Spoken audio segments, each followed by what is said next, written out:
Violência policial, um tema tão delicado e polêmico, corriqueiro e complexo, tão sensível e necessário. Como único assunto pode ser denominado com todas essas características tão contrastantes? Parte da resposta dessa pergunta é a justificativa do porquê discutir essa temática. Trata-se de um assunto muito peculiar, que não pode ser abordado da maneira superficial que geralmente ele é exposto. É necessário que a informação sobre a violência policial seja democratizada, pois ignorância acerca desse tema, em especial, pode trazer um grande perigo, não só para as pessoas que sofrem diariamente vítimas desses conflitos, mas para toda uma população que preza pela participação na política e pela transparência da justiça.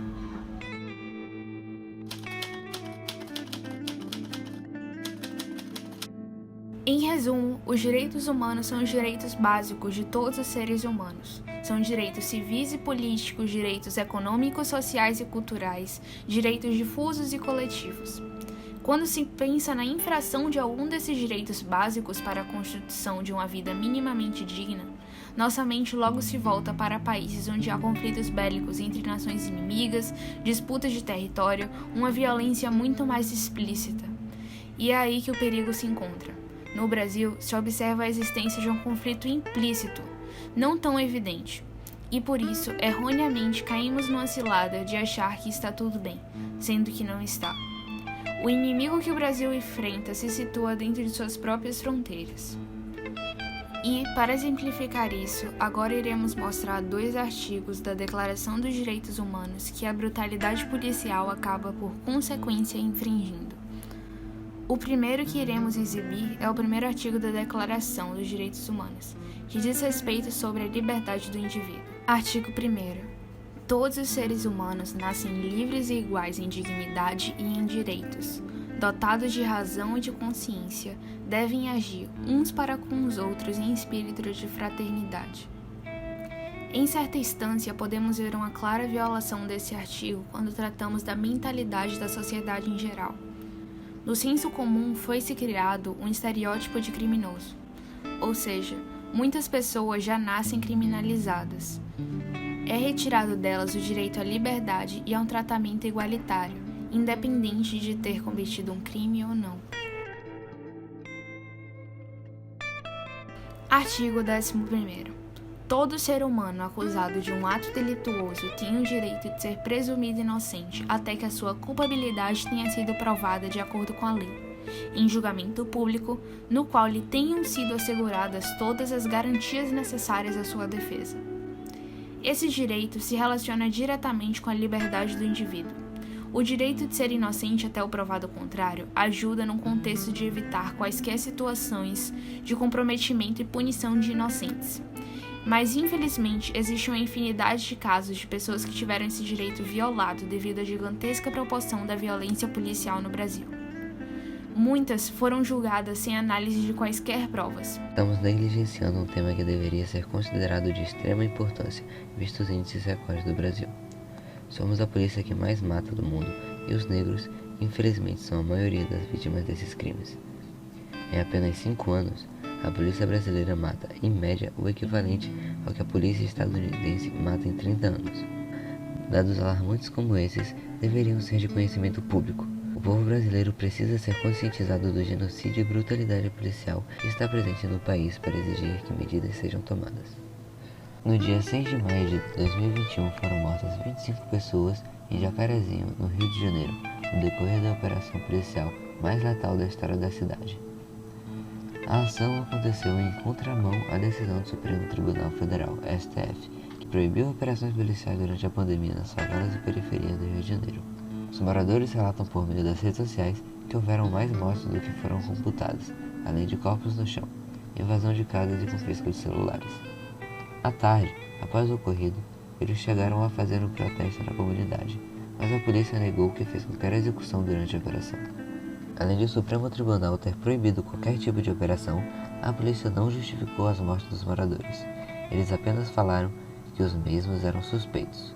A operação continuou na manhã do dia seguinte, matando assim mais moradores da comunidade que estavam indo ao trabalho. Agora iremos falar sobre 3 casos que tiveram uma repercussão muito grande aqui no Brasil e que expõem a agressividade e hostilidade do nosso sistema de segurança público. O primeiro deles é o caso do menino João Pedro, de 14 anos. João Pedro era um filho exemplar e um aluno modelo. Foi morto com um tiro na barriga durante uma operação policial no Complexo do Salgueiro, em São Gonçalo, no Rio de Janeiro. Estava jogando sinuca na casa de um familiar com seus parentes, quando a polícia adentrou a residência procurando traficantes que tinham pulado o muro da casa durante a fuga. Então a polícia começou a atirar. O primo de João Pedro fez primeiros socorros no local. Depois, ele foi levado pelo helicóptero dos bombeiros. A família ficou durante 2 horas sem notícias do garoto.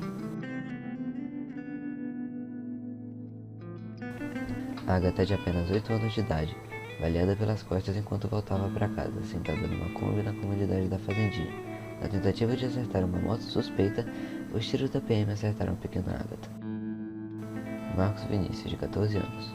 Marcos foi morto durante a operação policial na Maré, complexo de favelas na zona norte do Rio de Janeiro. Bruna Silva, mãe de Marcos Vinícius, culpa os policiais com base em um depoimento de seu próprio filho, que ficou lúcido durante um tempo mesmo baleado. Eles não fazem curso para isso? Como é que eles dão tiro? Meu filho falou para mim, gente, em vida. Mãe, o blindado me deu um tiro. Eles não me viram com roupa de escola, mãe. É daqui que eu vou tirar a força. Esse aqui é o meu símbolo de resistência contra esse Estado que ao invés de mata nossos filhos, entendeu? Essa é a minha bandeira da Copa do Mundo, ó. Essa aqui. Para entendermos os problemas de hoje, é importante voltarmos lá do início, o quando e o porquê da polícia ter sido criada. Mas antes disso, alguns adendos. O primeiro deles é que quando falamos sobre violência policial, estamos tratando principalmente da violência policial militar, pois, segundo a nossa Constituição Federal, em seu artigo 144, atribui às polícias militares, as PMs, o policiamento ostensivo e a preservação da ordem pública. Isso significa que seu papel é fiscalizar e coibir atividades ilícitas de forma imediata, prevenindo crimes e fazendo com que os indivíduos respeitem a legislação. Tudo isso buscando aumentar a sensação de segurança na nossa sociedade. Ou seja, os casos mais notórios de violência são atribuídos a elas, já que suas funções exigem um contato maior com a população. E outro ponto importantíssimo que devemos destacar é que quando falamos sobre a desmilitarização das forças policiais, ou pelo menos na concepção adotada por nós, não significa desarmar ou desequipar a polícia, mas sim transformá-la em uma instituição capaz de cumprir suas funções de forma respeitosa em relação aos direitos e às garantias fundamentais dos cidadãos.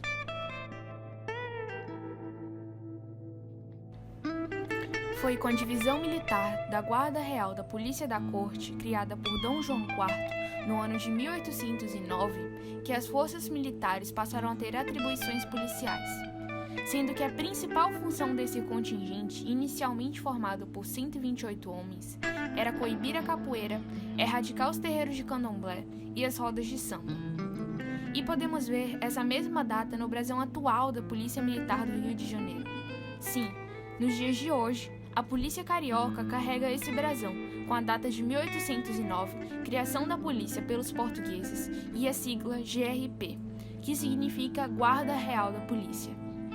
Visivelmente, nossa polícia, inicialmente composta pelos portugueses nascidos na Índia, nasceu inimiga da população, na medida em que servia apenas para exercer repreensão, o que era procedido de maneira extremamente violenta. É possível afirmar que o processo de militarização das polícias brasileiras se intensificou a partir da promulgação do Decreto nº 3.598, de 27 de janeiro de 1866, que estabeleceu a divisão da força policial brasileira em 2 corpos, um militar e outro civil. Esse processo ganhou ainda mais força em 1906, após a chegada da missão militar francesa no Brasil. Esta, contratada pelo governo de São Paulo para disciplinar, militarizar e moldar a cultura das forças policiais de segurança paulista. medida que teve como principal objetivo intimidar o governo federal, mas acabou se transformando em um modelo de policiamento em que em pouco tempo foi adotado por todo o território nacional.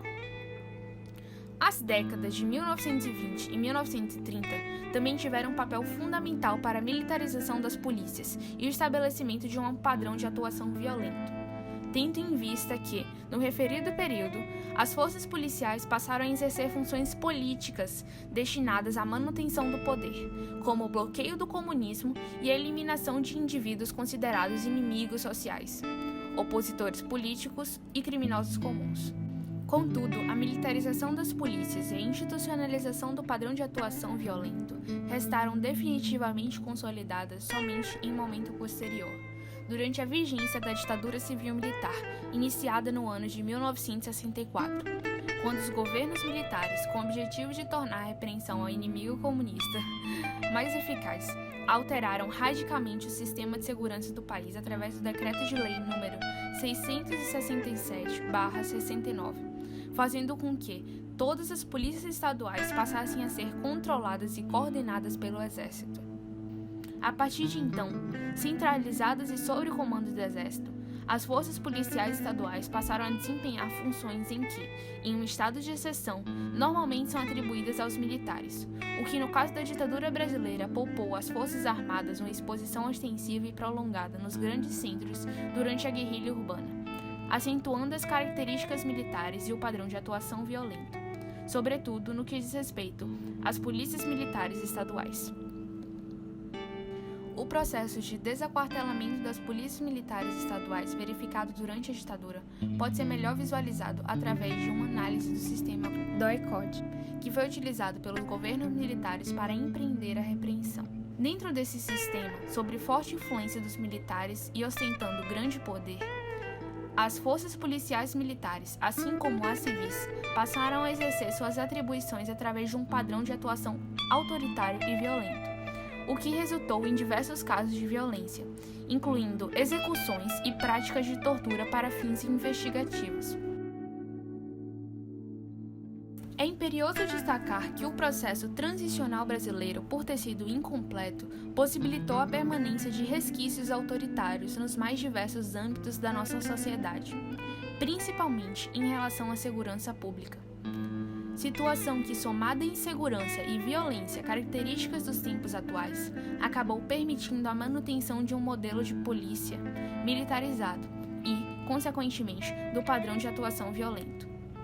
Essa realidade, que muitas vezes faz com que a população tenha certa dificuldade de diferenciar as funções inerentes às atividades policiais e militares, dificulta a compreensão dos prejuízos causados pela manutenção do modelo de polícia militarizado, bem como no que realmente significa desmilitarizar e unificar as polícias, fazendo com que as tentativas de modificação do sistema de segurança interno do país sejam sempre adiadas. Mas não pense que esse processo é fatal apenas para a população civil, não. Além de termos a polícia que mais mata no Brasil, temos também a polícia que mais morre. A probabilidade de um PM cometer suicídio é 4 vezes maior que a população geral. Pelo menos 43 policiais militares são afastados por dia devido a transtornos psiquiátricos. Mais policiais se matam do que morrem em serviço. E bem, o ponto que tudo isso culmina é o estresse e insatisfação da atividade devido às relações hierárquicas, pois a maioria desses casos ocorre em patentes inferiores. Além do estresse que não pode externalizar, isso em nome de uma disciplina, como incita o artigo 166. Eles têm que lidar com o processo de embrutecimento das tropas. Os policiais não podem nunca deixar de cumprir uma ordem, sob pena de detenção há 2 anos. O Código Militar não faz exceção nem se a ordem estiver errada ou colocar pessoas em risco, ou simplesmente não fazer sentido. E, principalmente, os policiais não podem criticar a PM publicamente. O soldado Darlan Abrantes, por exemplo, publicou um livro de título Militarismo, um sistema arcaico de segurança pública, em 2008, no qual ele dizia: ao policial de baixa patente não é permitido pensar. Pouco tempo depois, Darlan foi expulso da corporação com a justificativa de que o livro continha graves ofensas e que ele tinha demonstrado total indisciplina e insubordinação. Ou seja, ele foi proibido de pensar, comprovando que o livro estava certo. Especialistas consideram que a liberdade de expressão para os policiais é um fator chave para reduzir a violência policial. Contudo, como dizia o título do livro de Darlan, o militarismo realmente é um sistema arcaico de segurança pública. Portanto, a liberdade não é algo muito trabalhado nesta área, fazendo com que a forma de aprendizado dos militares seja muito bruta, refletindo assim consequentemente na sociedade e a forma como as pessoas lidam diante das mais diversas situações.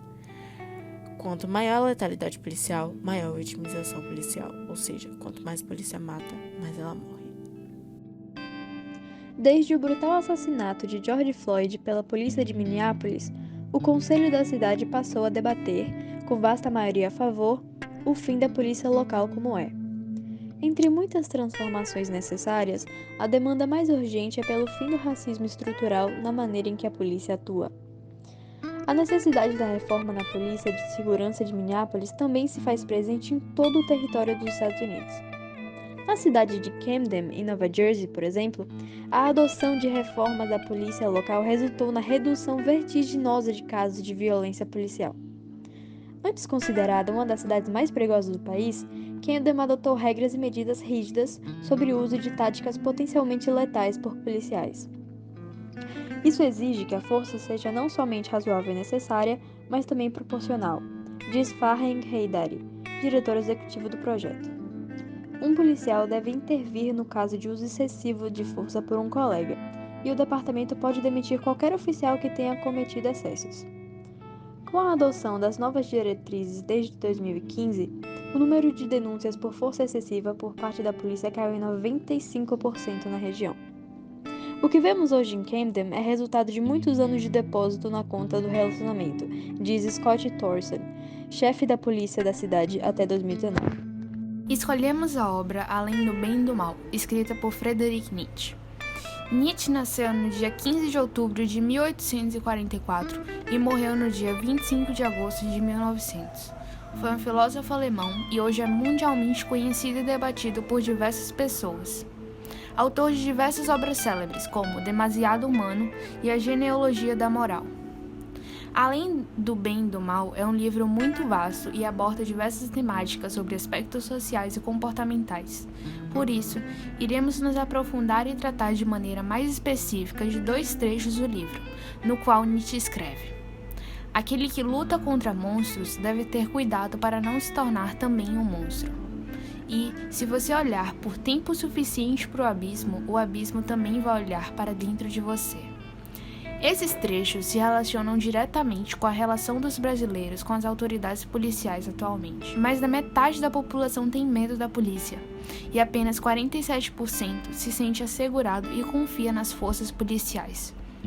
A polícia é um órgão com o objetivo de proteger e assegurar a população, fazendo a apreensão de indivíduos que perturbam a ordem pública. Mas, dado os contextos em que estamos inseridos, fica evidente que muitas pessoas não possuem essa ideia. Esse sistema precisa ser reformulado. A polícia não deve ser extinta, pois precisamos dela, mas suas atitudes e a forma de repreensão atual precisa ser extinta. Precisamos de uma instituição na qual possamos confiar e sentir segurança.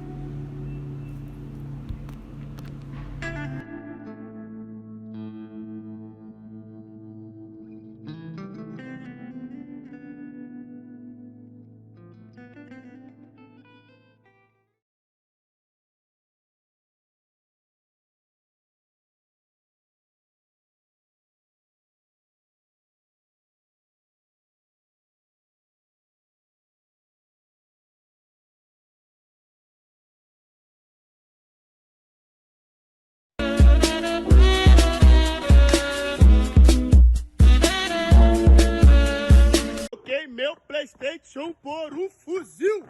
Troquei meu PlayStation por um fuzil!